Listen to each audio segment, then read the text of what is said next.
പാവൽ കൃഷി നശിപ്പിക്കാനെത്തുന്ന പക്ഷികളെ പറപ്പിക്കാൻ പുത്തൻ വിദ്യയുമായി മാന്നാമംഗലത്തെ കർഷകൻ.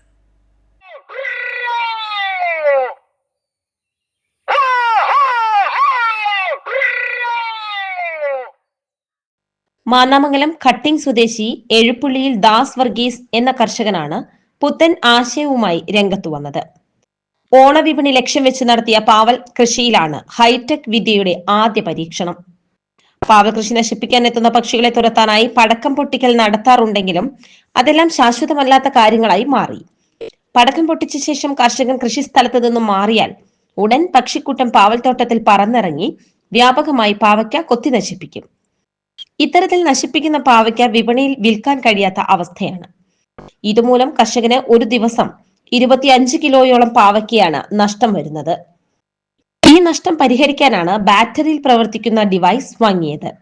ഉയർന്ന ശബ്ദത്തിൽ ഡിവൈസ് പ്രവർത്തിക്കുന്നതോടെ സമീപത്തെ പക്ഷികൾ എല്ലാം മറ്റു സ്ഥലങ്ങളിലേക്ക് പറക്കും. ഒരു തവണ ചാർജ് ചെയ്താൽ 4 മണിക്കൂർ വരെ ഇത് പ്രവർത്തിക്കും.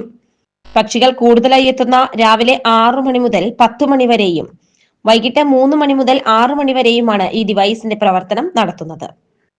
വാഹനങ്ങളിൽ മീൻ, പച്ചക്കറി, പഴവർഗ്ഗങ്ങൾ എന്നിവ വിൽപ്പന നടത്തുന്നവർ ഇത്തരം ഡിവൈസുകൾ ഉപയോഗിക്കാറുണ്ടെങ്കിലും കൃഷിയിടത്തിലെ പരീക്ഷണം ആദ്യമാണ്. ഇതിന്റെ പ്രവർത്തനം ആരംഭിച്ചതു മുതൽ പക്ഷികൾ ഒന്നും തന്നെ കൃഷിസ്ഥലത്ത് എത്തുന്നില്ലെന്നും തന്റെ ആദ്യ പരീക്ഷണം വിജയം കണ്ടു എന്നും കർഷകനായ ദാസ് വർഗീസ് പറയുന്നു. അത്തയുടെ ശല്യം സഹിക്കാൻ പറ്റാതെ ചെയ്തപ്പോൾ ഇത് വെച്ച് പിന്നെ കുറേ ഇന്നും വന്നിട്ടില്ല.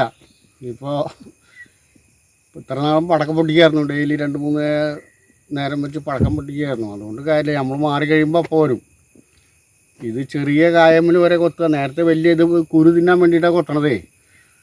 അപ്പോൾ ആദ്യം വലിയ കായല കൊത്തിക്കൊണ്ടിരുന്നു, ഇപ്പോൾ ചെറിയ കായലും കൊത്തുക. അത് ഒരു കൊത്തിയാൽ പിന്നെ മാർക്കറ്റിൽ എടുക്കില്ല, ഒരു സ്ഥലത്ത് ചിലവാവില്ല. അത് കാരണം ഒരു 10-25 കിലോ ഡെയിലി കളയും.